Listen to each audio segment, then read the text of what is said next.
목소리로 봉독하도록 하겠습니다. 열왕기하 12장 6절에서 15절 말씀을 함께 봉독합니다.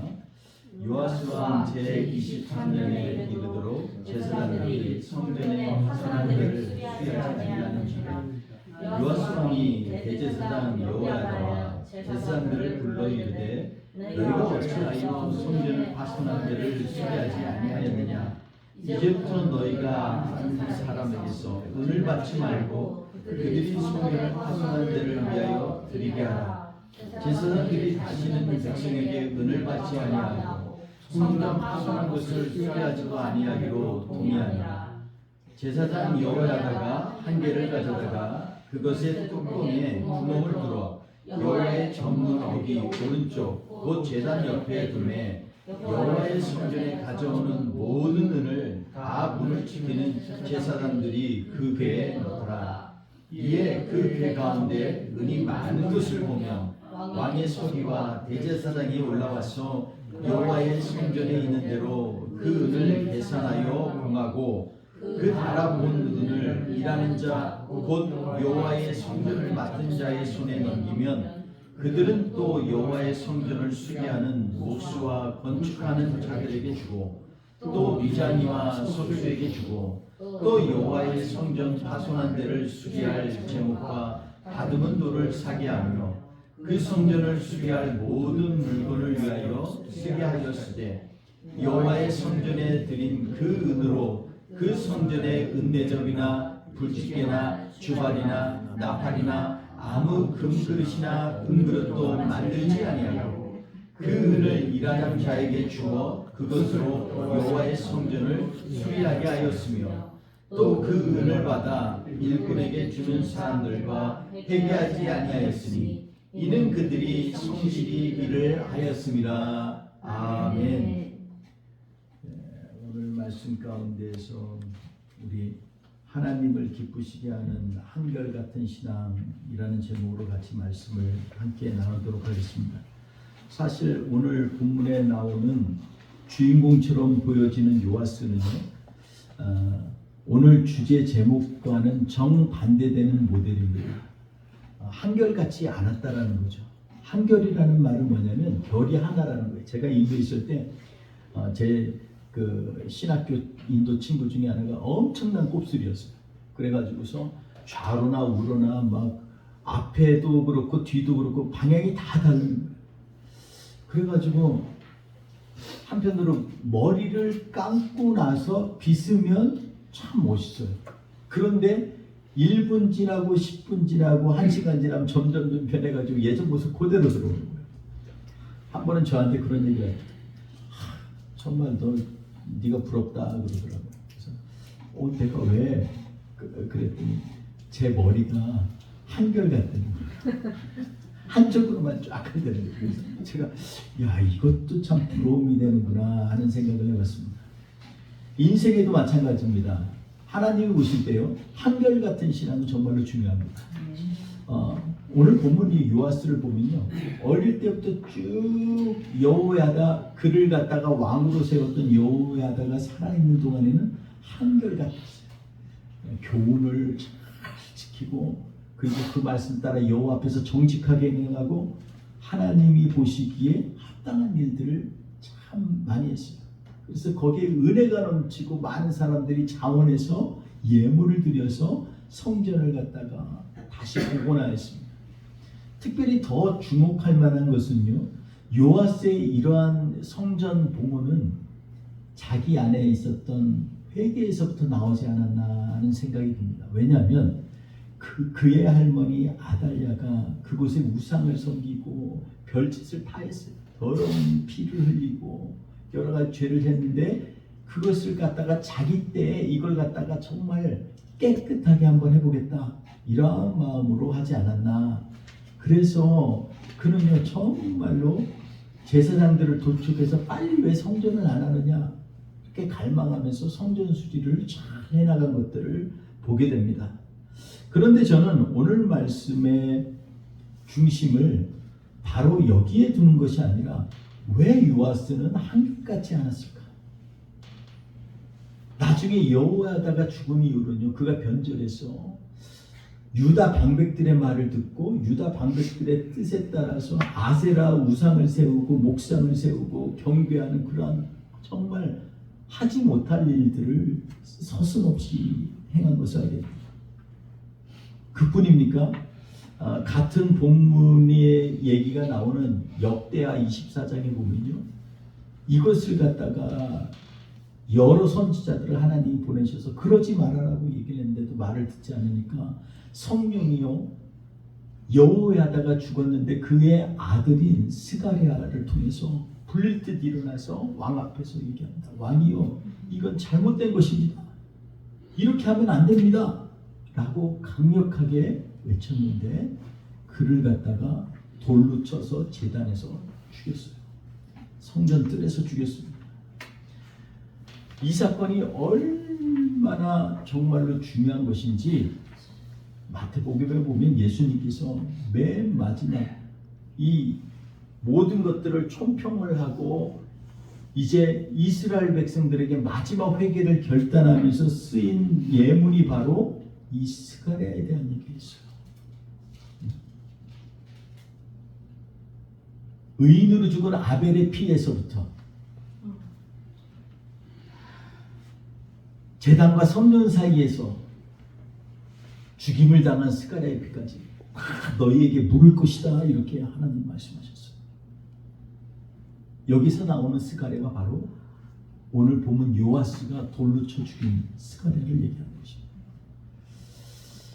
그래서 24장에 보면 돌로 쳐서 죽였다 그랬는데 마태복음 23장에 보면 이것을 갖다가 확연하게 말씀을 하면서 이 얘기를 하면서 그 다음에 뭐라 그랬냐면, 그래서 돌로 쳐 죽임을 받은 사람들 가운데서 너희의 피를 그대로 놔두지 않겠다라고 다시 한번 말씀하는 걸 보면 얼마나 이 죄가 무섭고 그리고 우리가 경종을 삼아야 될 그러한 얘기인지 다시 한번 말씀을 나눴습니다. 사실 오늘 본문 말씀의 밑바닥에는요, 지난주 같이 나눈 말씀과 연결이 되어 있습니다. 어디서부터 이 일이 일어났을까? 열왕기하 11장에 우리 지난주에 나눈 것처럼 1절에 보면은요, 열왕기하 11장 1절에 보면 아달랴가요, 그의 아들이 죽은 것을 보고서 뭐를 했어요?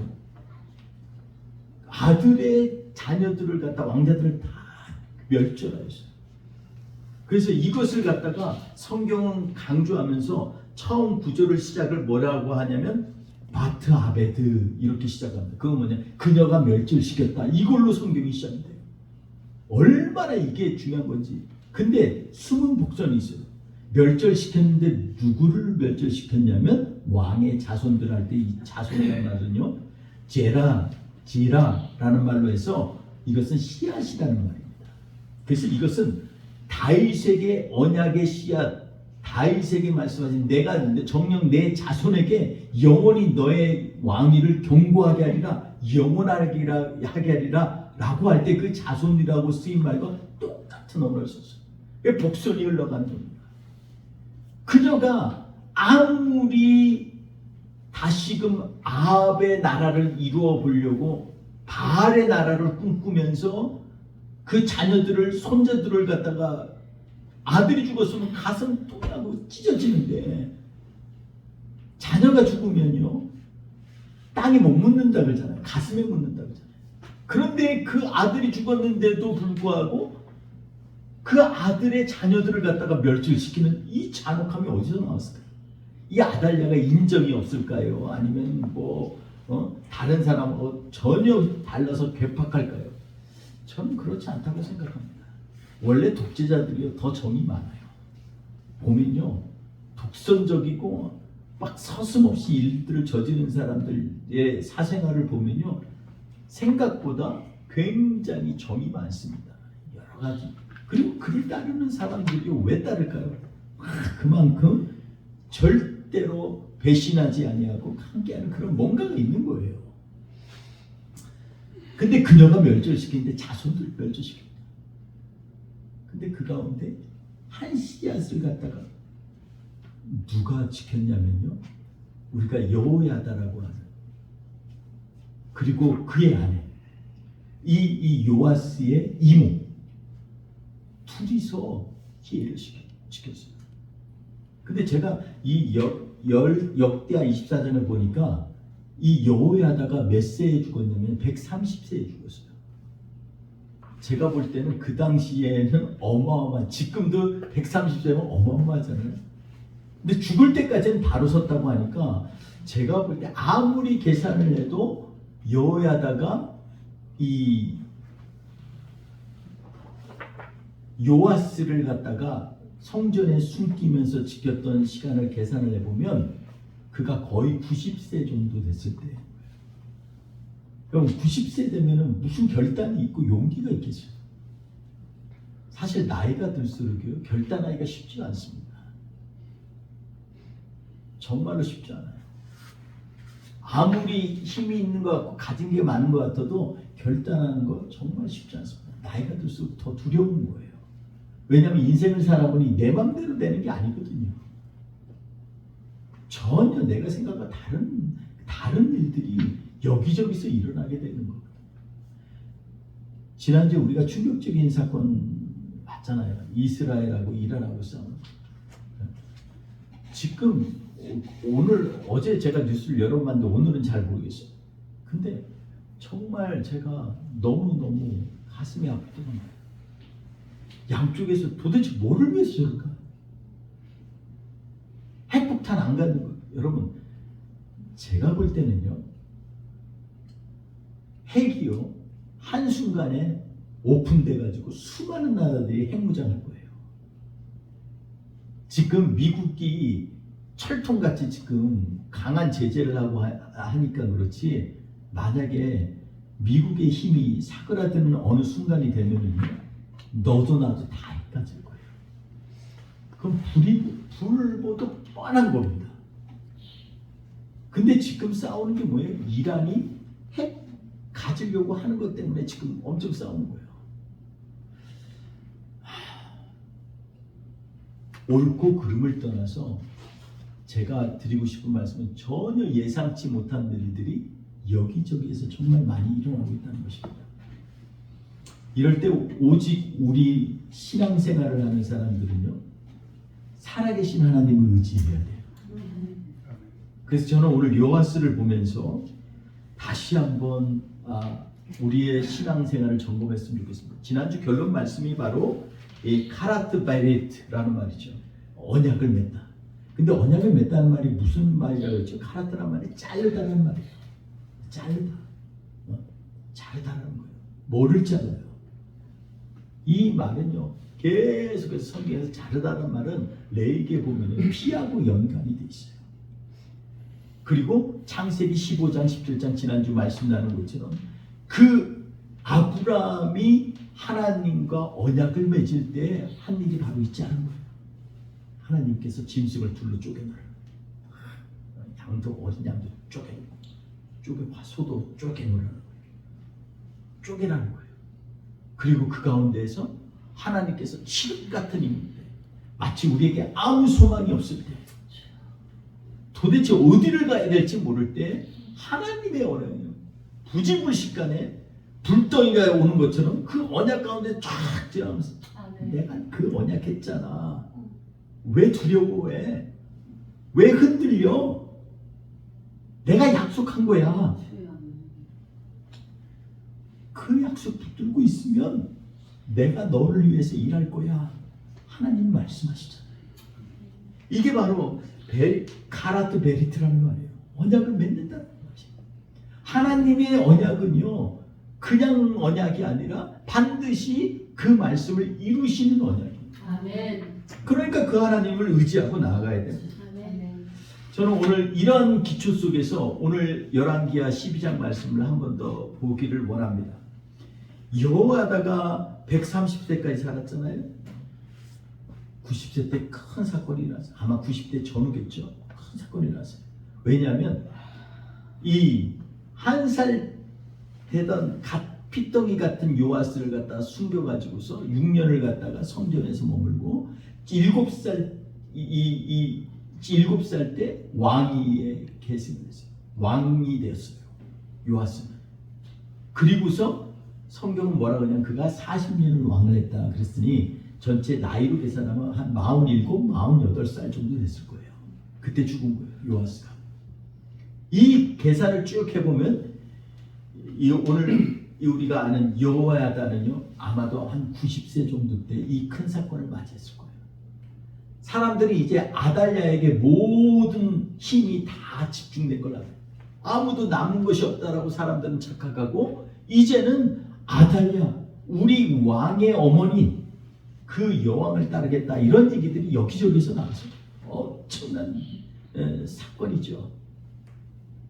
이때 여왕을 대적한다는 것은 곧 죽음이에요.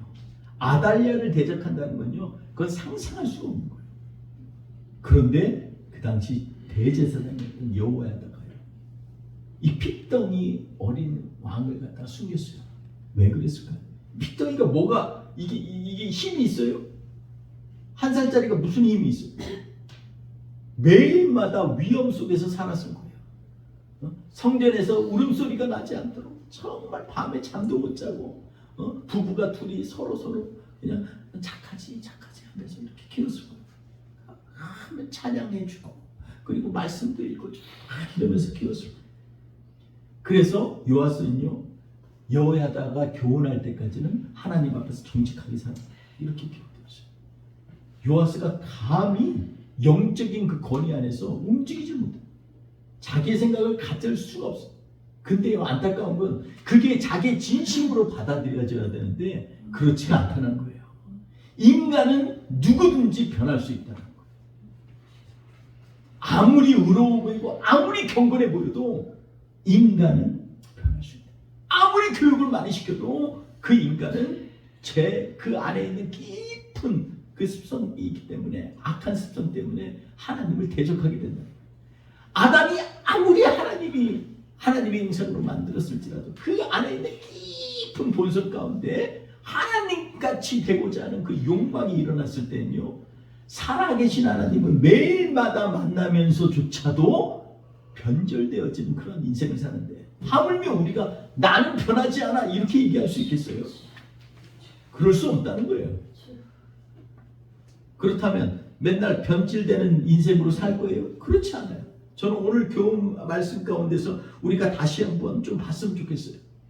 이 다윗의 족보를 보면 마태복음에 보면 14대씩 마태복음 1장에 4대씩 이렇게 나와요. 근데 다윗서부터 왕의 족보가 나오는데 사실 유다의 왕이 21명이거든요. 근데 실제로는요 거기에 보면 14명밖에 쓰여지지 않았어요. 그 중에서 몇 명이 왜 안 쓰여졌을까 보면요 뒤에 유다 백성이 막 나갔을 때 마지막 유다가 죽을 때 뭐 히스기야 시드기야 이런 사람들 안 쓰여 있고요. 그리고 중간에 세대가 안 쓰여 있어요. 그게 누구냐? 오늘 본문에 나오는 요아스, 그의 아버지 아하시야, 그의 아들 아마시야. 요 세 명이요.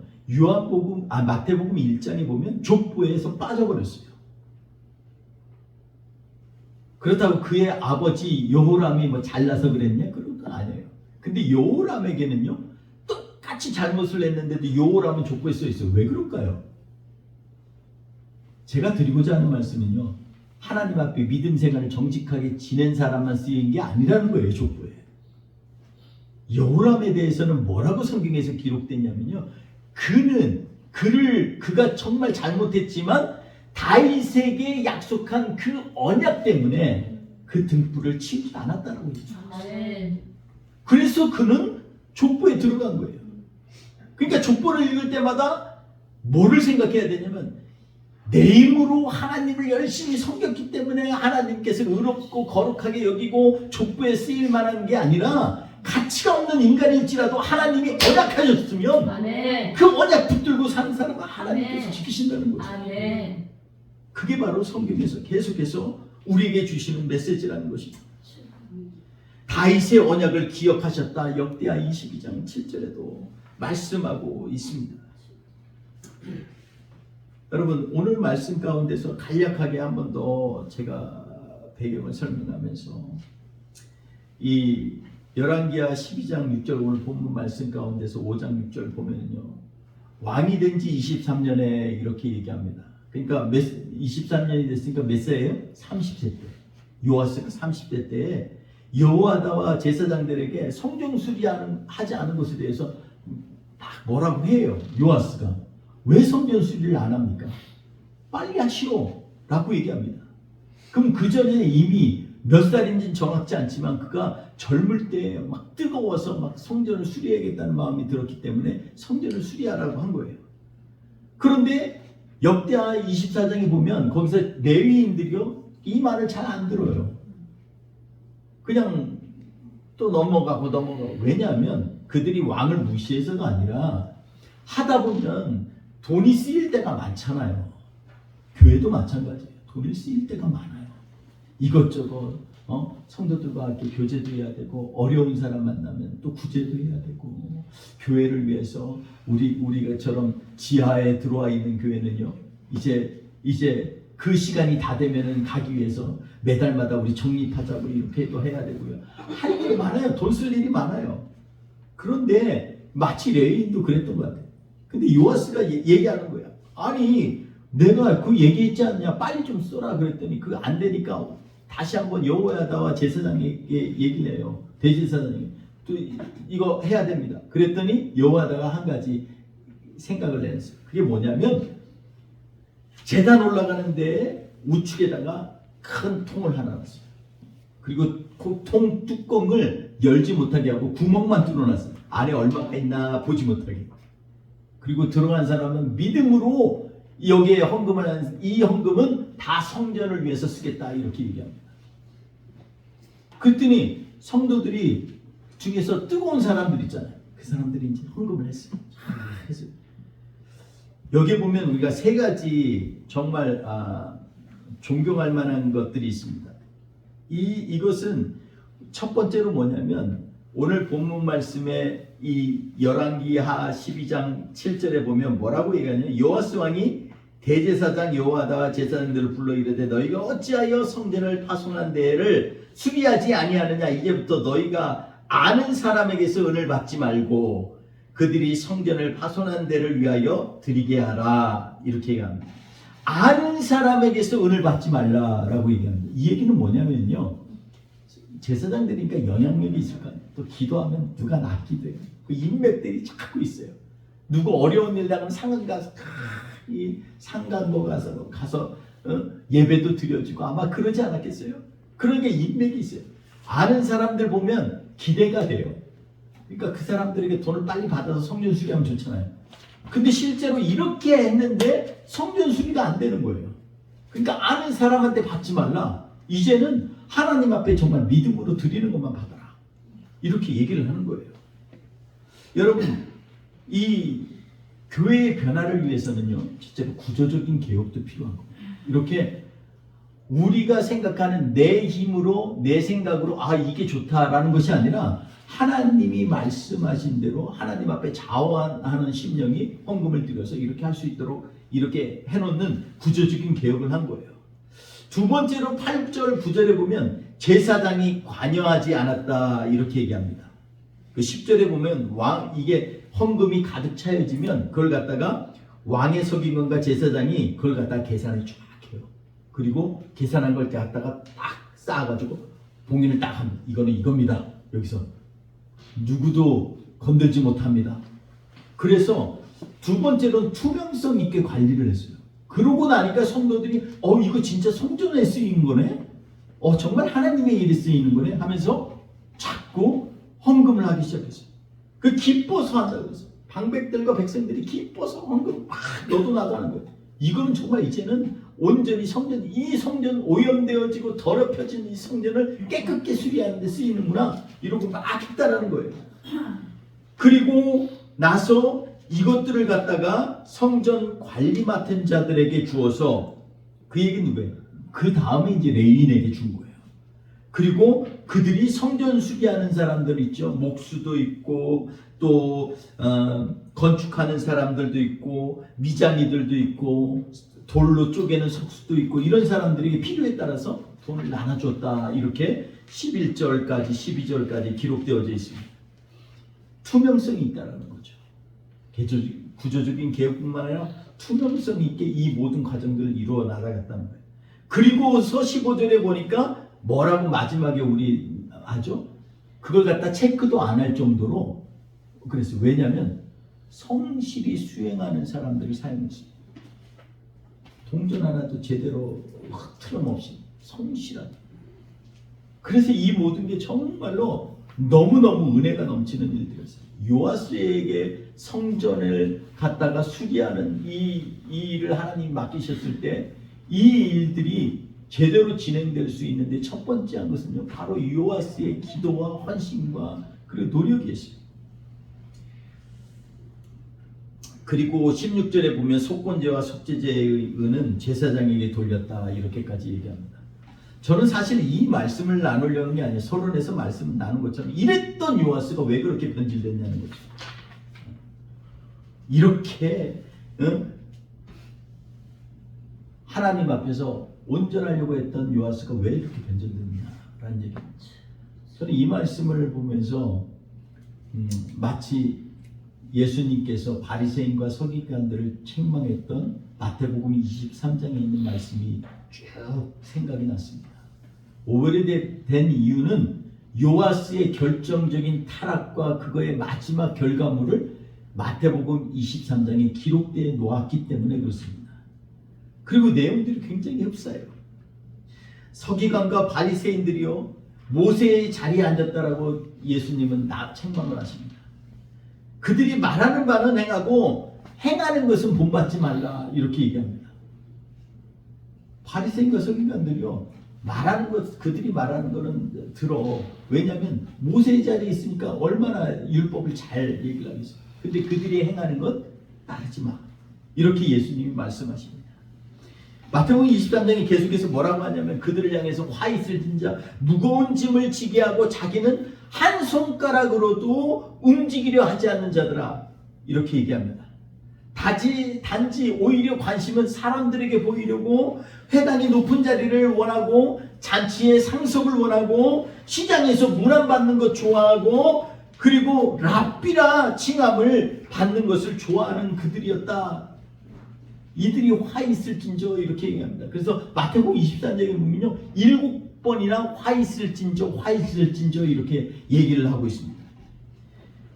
너희는 랍비라 아버지라 칭함을 받으려고 하지 마라. 선생은 이 세상에 한 분이요 너희의 참된 아버지는 하나님 아버지뿐이다.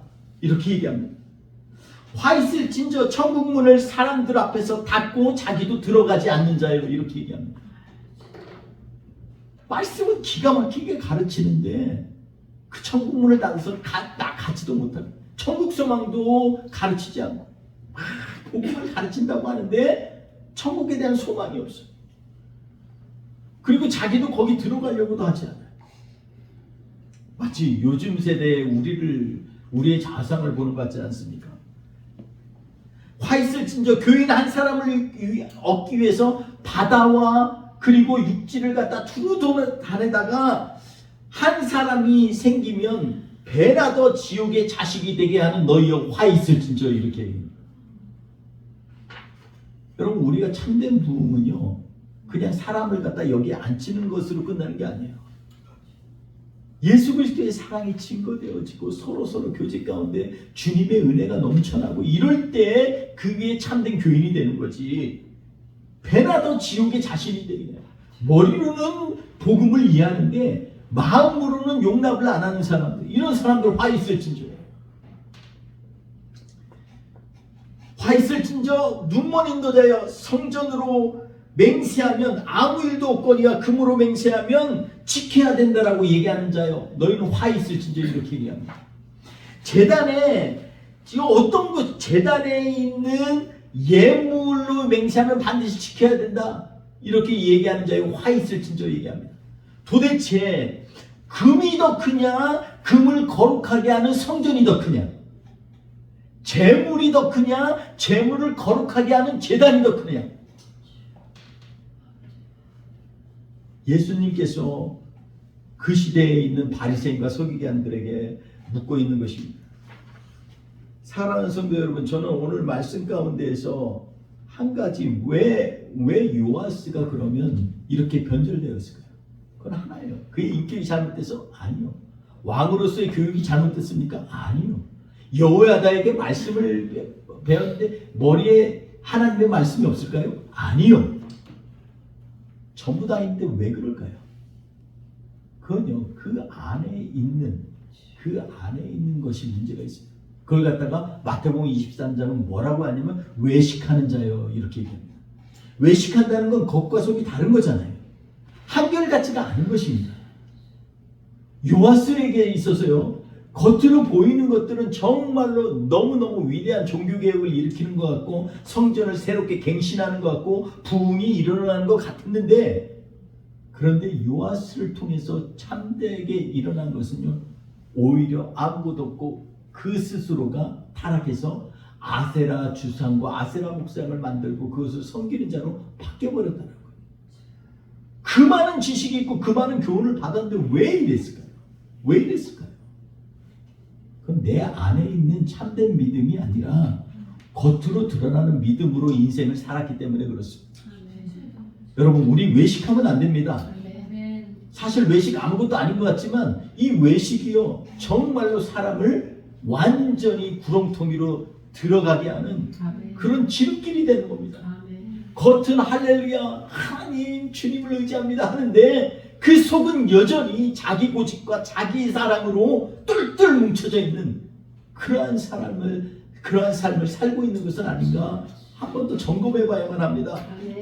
여러분, 오늘 말씀 속에서 요아스는 그래서 결국은 바른 말하고 하나님의 말씀이 들려질 때 자기의 아집이 더 강해지고 자기 사랑이 더 강해지니까 그를 갖다가 듣기 싫어서 더 이상, 그래서 그를 갖다가 죽도록 돌을 던지라고 해서 돌로 죽였어요. 그리고 스가랴가 마지막 죽을 때 뭐라 그랬냐면, 아버지여, 이 일을 봐주시고 내가 당한 것을 신원하여 주옵소서. 복수하여 달라고 하고 죽었어요. 그리고 그 일이 1년이 안 됐는데 오늘 나오는 본문에 나오는 요아스는요, 전쟁에 나가가지고 크게 상처를 입고 병에 누웠는데 그걸로도 모자라서 부하들에 의해서 두들겨 쳐맞아 죽었다라고 성경 기록되어 있어요. 비참합니다. 여러분, 저는 우리가 하나님의 말씀에 참된 순종은요, 그냥 뭐 예배 시간에 목사가 얘기하는 것들 따라 이게 아니에요. 늘 참된 순종 어디서부터 나오냐면요, 하나님의 말씀이 내 목소리보다 훨씬 크게 일어날 때부터 나오는 것입니다. 내 인격에서 나오는 게 아니에요. 내 가진 뭐 고상한 성품에서 나오는 게 아니에요. 여러분, 하나님 앞에서 그 성품 가지고 싸우려고 하지 마세요.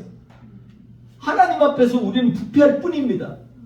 그런데 주님 앞에서 정말로 중요한 건 뭐냐면, 하나님, 내가 작은 거지만 그래도 나는 한결같아요. 주님, 내 마음 아시죠? 이러면서 주님 앞에 나아가는 그 기도를 하나님은 기뻐하신다는 거예요. 아멘. 상한 심령의 기도를 들으시는 하나님. 아멘.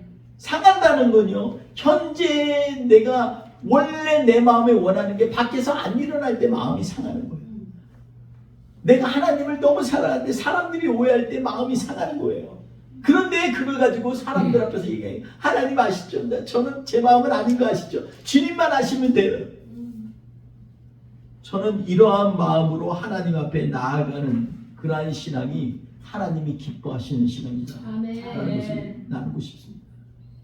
여러분, 요아스는 40년을 갖다가 왕으로 있었지만 그의 마지막은요, 일반 평민보다도 더욱더 비참하고 비굴하고, 그리고 다른 사람들의 모든 저주를 다 받아들이고 그렇게 죽은 사람이 되었어요. 장사는 지냈지만 왕으로 인정받지 못하고 왕실에 들어가지 못했다라고 마지막에 기록되어 있는 왕입니다. 우리가 매일마다 예배드리고 말씀 묵상하고 쉐어링하는 거 좋은데 그것이 어디까지 와야 돼요? 매일 삶 가운데 귀에 크게 들려야 돼요.